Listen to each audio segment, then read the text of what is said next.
Okay. Let's do the news, because there have been many newses since I've been gone. Yes, I've been on a bit of a break, bit of a sabbatical, learning about life, the universe, and everything, and now I've solved the meaning of life. I'm here, and I said that during that time I would compile information for a news show. So I know that everything in this video is probably old news to you, because this news has happened in the past week, but nobody's clicked on this video to learn something. They just want to see me shout into camera, okay? So let's get into it. I feel it's important that I do this bit first because it's funny. It may have come to your attention last week that the game went into emergency maintenance. Why? Because of a catalyst bundle. A lowly, wild catalyst bundle sent the entire game into emergency maintenance. How did that happen? Well, what was supposed to happen, was for £40, Kabam gives you 850 units, some catalysts, some rank up resources, and then they steal your soul. That's what's supposed to happen. But instead of giving you 1,500 tier 7 basic catalyst fragments, because Kabam's marketing team is run by an actual monkey, they took 1,500 tier 7 basic catalysts. How did that happen? How did that happen? I know it's just a simple programming fault. But for Christ's sake, can we just run something properly? I mean, it's all well and good taking the piss and getting angry at Kabam, but that is genuinely hilarious. And yes, people did buy it, and the Catalyst bundle sent the game into emergency maintenance. Okay, very funny, because it's not like anybody was going to cause serious damage with that, was it? Of course not. And actually, to be honest, what is the worst that could happen? Like, seriously, what is the worst that could happen? The bottleneck for that would be tier 4 alpha. The worst that could do would be for a select few accounts, they might be able to take 2, maybe 3 more champions to rank 4 than they're supposed to. Because the rest of the catalysts are so hard to get their hands on, they wouldn't be able to do it before they run out of catalysts and they just expire. That's quite funny. But yeah, okay, let's move it on. In a previous video, I said this. It comes down to Immortal Abomination, which would be, I believe, a very fair 7-star character, and I think my ultimate prediction, Scorpion.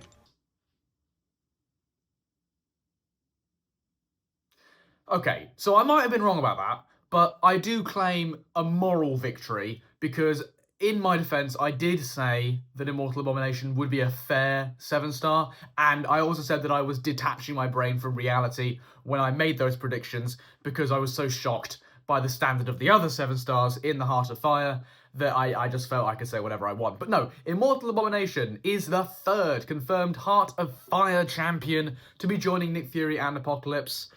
Good stuff. Not only are they adding him, they're also making some changes to the way he interacts with Inequity and the Acid Burn. Going to function more like a poison. I saw some content creators coming out saying, insane buff, huge buff. No, don't get it overexcited. It's not a huge buff. They're plugging holes that really shouldn't exist, right? For a champion that places lots of debuffs on himself, he really should have some sort of resistance to the mastery that screws you over for placing lots of debuffs on yourself. Okay, that works. And then Acid Burn, okay? The majority of his heal reverse kind of comes from the Petrify and the poisons he already places. Even without the Acid Burn, its main function is just to nuke stuff, so alright, cool, but no biggie. Immortal Abomination, good, I like that. Offensive potential, defensive potential. He's a big boy, he's fun to play, he's got 2 faces, he looks like a whack job, he's fun.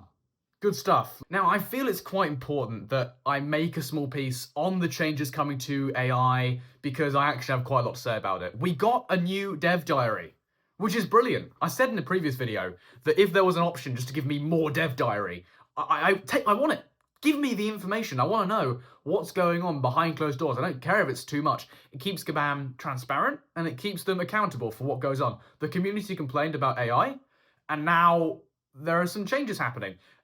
Bit late, right? Kabam did wait until the community went thermonuclear to actually respond, but at least they listened, at least they're responding, and now we have another dev diary. So the information here is actually quite interesting. First bullet point. Not an actual artificial intelligence. Wow. We probably could have put that together ourselves. But you know what? I'm going to respect it. I'm no longer going to refer to this as the AI. I'm now going to call it Arnold. All right, so Arnold is getting a rework, getting a makeover. Arnold 2.0 is coming to the contest after some testing and some betas. Okay, fine.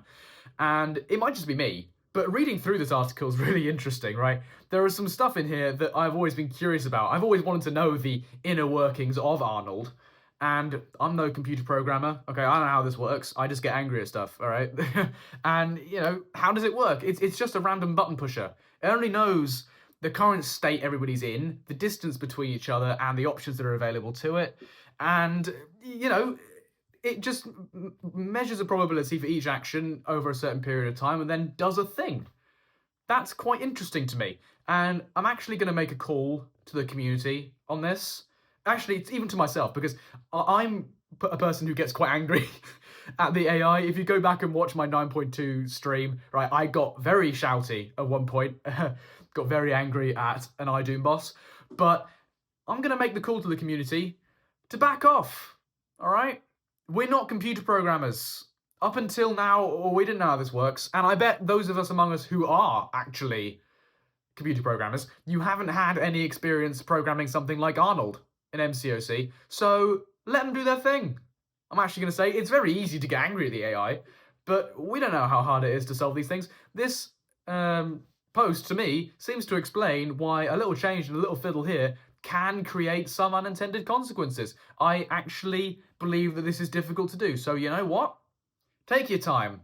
Do your betas. I want to see Arnold 2.0. I'm excited for Arnold 2.0, but I respect the process. So, yeah, that's a change of tune from me on this, yeah. But you know what? Arnold 2.0 is getting a rework. Very cool. And the last thing I want to talk about in today's video, is it the last thing?